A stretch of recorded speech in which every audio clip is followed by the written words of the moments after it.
आजकल हम लोग यज्ञ कर रहे हैं तो अक्सर करके सनातन परंपराओं को लेके यज्ञ का विषय लुप्त होता जा रहा है। अभी हमने एक बड़ी यज्ञ की थी करैया गांव में। तो वहाँ जाति प्रथाओं का जो भेद पड़ा है, तो महाराज जी वो कैसे समावेश बिठाया जाए, या वेदों की ही परंपराओं पर जीवन निर्णय करना चाहिए। अब वेदों की परंपरा को धारण करने वाले ही अंगुलियों में मिलेंगे, क्योंकि वेद को धारण करने के लिए बुद्धि शुद्ध चाहिए। बुद्धि शुद्ध चाहने के लिए आहार शुद्धि चाहिए। आहार अशुद्ध हो चुका है। आहार अशुद्ध हो चुका है। अब जैसे यज्ञ की तो आप संत महात्मा जन हैं, बड़ी बड़ी गौशालाएं होंगी, तो हम उस पर ज्यादा नहीं कह सकते। नहीं तो यज्ञ करने के लिए अब हमारे पास सामग्री नहीं रह गई, क्योंकि जौ धान्य आदि जो वस्तुएं हैं सब केमिकल और वो खाद ऐसे फेंके जाते हैं कि वो अपवित्र हो चुकी है। और जो दुग्ध है, घृत है, ये वो सब सारे अपवित्र हो चुके। और अभी तो हम लोगों को अपवित्र कर ही दिया गया महाराज। हाँ, और वो हम सबको खिला दिया गया। इससे कैसे क्या, जो ये तो ज्ञाता अज्ञात में हम लोगों से हुआ है। हाँ, अब मतलब इसमें महाराज जी वैसे हम मतलब भाव से कह रहे हैं, उपासना के मार्ग से। अगर हमें जहर भी मिला के दिया जाता तो हम खाते ना। प्रसाद, क्योंकि प्रसाद शब्द हमने प्रसाद पाया, ना कि लड्डू पाए हैं, और ना हमने कोई अन्य पदार्थ पाया है। इसलिए ना हमें कोई भ्रष्ट कर सकता है और ना कभी भ्रष्ट कोई कर पाएगा। तो हम प्रसाद भोगता है, और प्रसाद में नहीं, प्रसादे सर्व दुखा नाम हानिरस्य। प्रसाद में इसका भी हिंदू धर्म में बहुत उपाय है। ये अगर प्रसाद शब्द है तो कोई उपाय करने की जरूरत नहीं। उपाय करना प्रसाद का अपमान है। और अगर प्रसाद शब्द नहीं है, लड्डू शब्द है, तो फिर आप लड्डू क्यों खाए। और अगर प्रसाद शब्द है तो हम फिर नहीं मानते।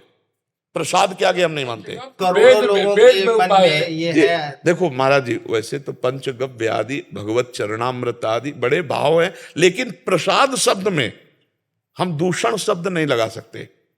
हमारी श्रद्धा, ये हम पर्सनल श्रद्धा कह रहे हैं। अगर हमारे इष्ट का प्रसाद ऐसे करके दिया जा रहा है तो हम पा लिए, इसके बाद उसमें बताया गया कि अभक्ष पदार्थ था, तो हमने खाया ही नहीं अभक्ष पदार्थ। हमने तो अपने इष्ट का प्रसाद पाया।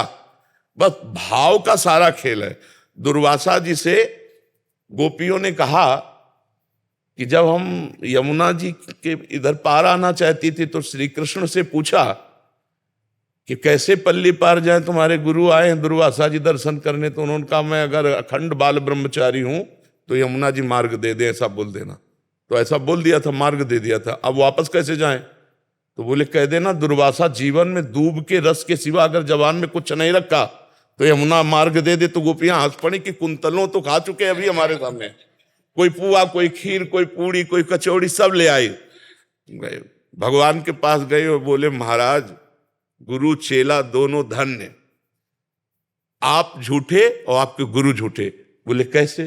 बोले दुर्वासा जी को हमने खीर पवाई, किसी ने कहा हमने पकौड़ी पवाई, किसी ने कहा, और वो कहते हैं कसम खा के कह रहे हैं कि जाके यमुना से कह दो कि दुर्वासा अगर दूरवा रस के सिवा जवान में कभी कुछ रखा ना हो तो जवान में तो हम ही सब पवा के आ रहे।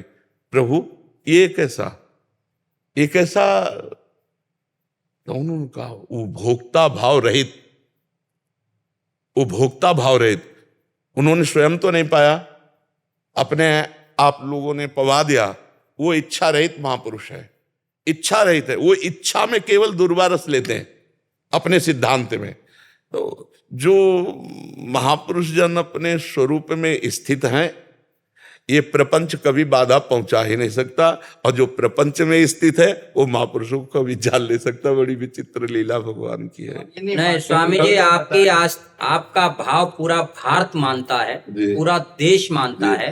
और आपने जो संदेश दिया है, मैं मानता हूं कि पूरे भारत वर्ष के सनातनी उसे अमल में लाएंगे और मानेंगे। आप पूजनीय हैं, आपका भाव पूरे देश के लिए सम्मानित है।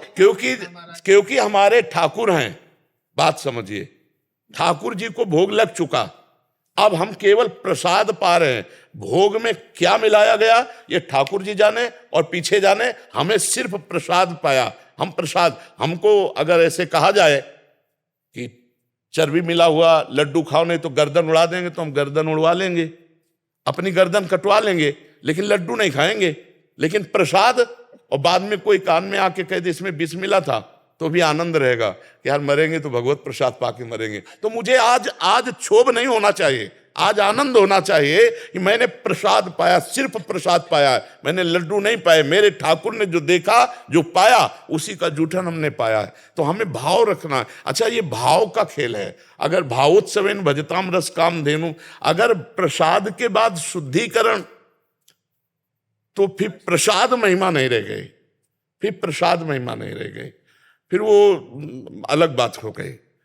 प्रसाद शब्द में है, अगर हमारे इष्ट का प्रसाद है और उसमें कुछ भी गड़बड़ हुआ है तो इष्ट जाने और गड़बड़ करने वाले जाने।